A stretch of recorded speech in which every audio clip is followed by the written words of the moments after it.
जय हिंद साथियों। देखिए, जब कोई बदलाव होता है ना, तो बदलाव में एक आनंद होता है। जब हम नया कुछ देखते हैं तो एक कौतूहल जागृत होता है और उस कौतूहल से एक रोमांच पैदा होता है जीवन में। इसलिए कहते हैं कि बदलाव जरूरी है। जैसे पेड़ पौधे जब पतझड़ में अपने पत्तों को बदल देते हैं और नए नए कोपल जब पत्ते आते हैं तो कितना सुंदर आता है, कितना अच्छा लगता है, उससे आनंद मिलता है। इसलिए कहा गया है कि बदलाव में आनंद है। इसी प्रकार जब राजनीति में बदलाव होता है तब भी आनंद आता है। कैसे? जैसे कि जब सरकार बदल जाएगी तो बीसीसीआई, भारतीय क्रिकेट बोर्ड संघ के जो अध्यक्ष हैं जय शाह, उसको हटाया जाएगा। और जब उसको हटाया जाएगा तो किसी खिलाड़ी को वहाँ बैठाया जाएगा। वो किस सीनियर खिलाड़ी का नंबर वहाँ आएगा, उससे खुशी होगी, उससे आनंद मिलेगा। ठीक उसी प्रकार सरकार बदलने पर बेरोजगारी बढ़ाने वाली जैसे अग्निवीर पथ योजना है, उसको समाप्त किया जाएगा और लोगों को उससे खुशी मिलेगी, उससे आनंद आएगा। क्योंकि ये गलत योजना है, इसको हटाया जाएगा, बदलाव होगा तो आनंद आएगा। नंबर 3, सरकार बदलने पर ये मालूम पड़ेगा कि कौन चोर है कौन साहूकार है, तब आनंद आएगा। अभी तो क्रॉस चेक ही नहीं हो रहा है। जब सरकार बदलेगी, बदलाव होगा, तब मालूम होगा कि कौन चोर है कौन साहूकार, और उससे एक आनंद मिलेगा। इसलिए कहते हैं बदलाव जरूरी है। नंबर 2, बदलाव जीवन है। यदि हम समय समय पर बदलाव करते हैं तो ये साबित करते हैं कि हम जीवित हैं। जैसे मछली जीवित है पानी में, तो धारा, पानी की धारा के विपरीत दिशा में बहती है, इसका मतलब वो जीवित है। और जब वो मर जाती है तो धारा की दिशा में ही बहती हुई चली जाती है। यानी बदलाव एक जीवन है।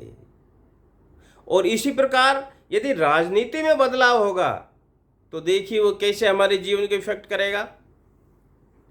जब राजनीति में बदलाव होगा तो निपटारा होगा कि सुरक्षा के नाम पे जो राफेल घोटाला हुआ था उसकी फाइलें क्यों जलाई गई।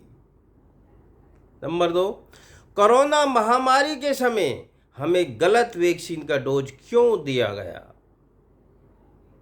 नोटबंदी में हमारे जीवन से जुड़ी रकम क्यों खींच ली गई, गरीब आदमियों से भी क्यों खींच ली गई।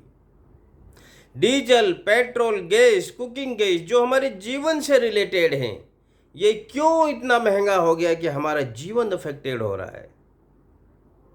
हमारा अमूल्य जीवन, इस शरीर की कोई कीमत नहीं है, बहुत कीमती है, अमूल्य है। इसको बारी बारी से लाइनों में क्यों लगाया गया। कभी जनधन खाते की, कभी नोटबंदी की, कभी जीएसटी की, कभी कोरोना की, कभी कुछ ना कुछ। ये सरकार लाइनों की ही सरकार रही। हमारे इस अमूल्य जीवन को वो क्यों ख़त्म किया गया। कभी किसानों की लाइनें, भीड़ नजर आई। तो ये कब इसका निपटारा होगा? जब सरकार परिवर्तन होगा, सरकार बदलेगी। इसीलिए आज जनता कह रही है बदलाव जरूरी है, सरकार बदलो। कोई भी आए, सभी तो हमारे देश के लोग हैं, लेकिन बदलाव जरूरी है।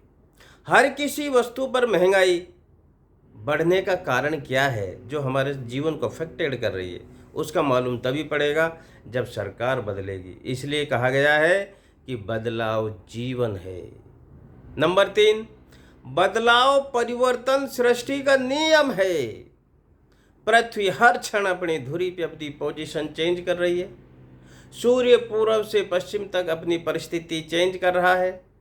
ये क्या दिखा रहा है? ये दिखा रहा है कि परिवर्तन यूनिवर्सल ट्रूथ है, वो सर्वोपरि है, भगवान की देन है। इसलिए परिवर्तन करना है, 100% करना है। यदि हम इंसान हैं, जीवित हैं, इस देश का भला चाहते हैं, अपना भला चाहते हैं। अच्छा, राजनीति में देखिए कैसे होगा।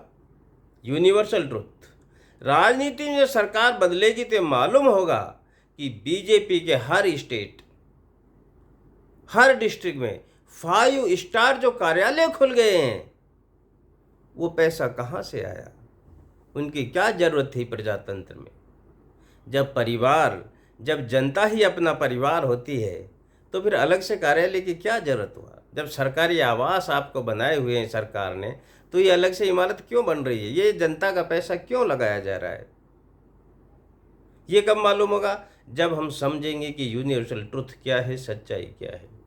हमारे रुपये की वैल्यू 83 पायदान क्यों गिर गई, यानी हम कंपेरेटिवली और देशों से गरीब क्यों हो गए। रुपये की वैल्यू गिरने का मतलब है कि हम और देशों की तुलना में गरीब हो रहे हैं। हमारे देश का कर्जा 3 गुना कैसे बढ़ गया। हमारे देश के संसाधन, जमीन, खाने, वनस्पति, फल फ्रूट, मसाले और किसी देश में नहीं है इतनी संपदा, पहाड़, भूमि, नदियाँ, लेकिन फिर भी हमारा रुपया 83 पायदान कैसे गिरा, हम पर कर्जा कैसे चढ़ा। इसकी सच्चाई कब सामने आएगी, जब सरकार बदलेगी। इसलिए कहा गया है कि सरकार बदलना बहुत ज़रूरी है। सब सरकारें बदलने पर पता चलेगा कि कहाँ पर कौन गड़बड़ कर रहा था, कौन चोर है और कौन साहूकार है, इसका पता लगाना है। और अंत में मैं आपको ये कहना चाहूँगा कि लकीर के फ़कीर क्यों बने बैठे हो भाई। क्यों जैसे दुनिया बह रही है वैसे बह जा रहे हो। अपना विवेक का प्रयोग करो और बदलाव करो। जब आपके बनाए हुए नेता अपना दल बदल लेते हैं तो इन्होंने आप भी बदल जाओ। जब नेता ही बदल जा रहे तो आप भी बदल जाओ। इन नेताओं ने समझ क्या रखा है जनता को। यदि जनता चाहे तो नेता अर्श पर, और यदि जनता की बातों पर खरा ना उतरे तो आजा बेटा फर्श पर। ये डिसीजन होना चाहिए एक समझदार जनता का। इसीलिए आज पूरा देश बोल रहा है कि सरकार बदलनी चाहिए। दोस्तों, इन्होंने अपने लिए ना सही, इन्होंने जो हमारे यहाँ ताना बाना छिन भिन कर दिया है, आप अपने लिए ना बदलो, कम से कम अपने बच्चों की अच्छी शिक्षा के लिए बदल जाओ। अपने लिए ना बदलो, कम से कम अपने बुजुर्गों की अच्छे इलाज दवाइयों के लिए बदल जाओ, लेकिन बदलना होगा। कबीर दास ने कहा है, लीक लीक गाड़ी चले, लीक ही चले सपूत। लीक लीक गाड़ी चले, लीक ही चले कपूत। लीक छोड़ तीनों चले, योद्धा सिंह सपूत। योद्धा युद्ध में जब उतरता है तो कोई रास्ता नहीं देखता, जिधर निकल जाता है उधर ही उसका रास्ता बन जाता है, काटता पीटता निकल जाता है।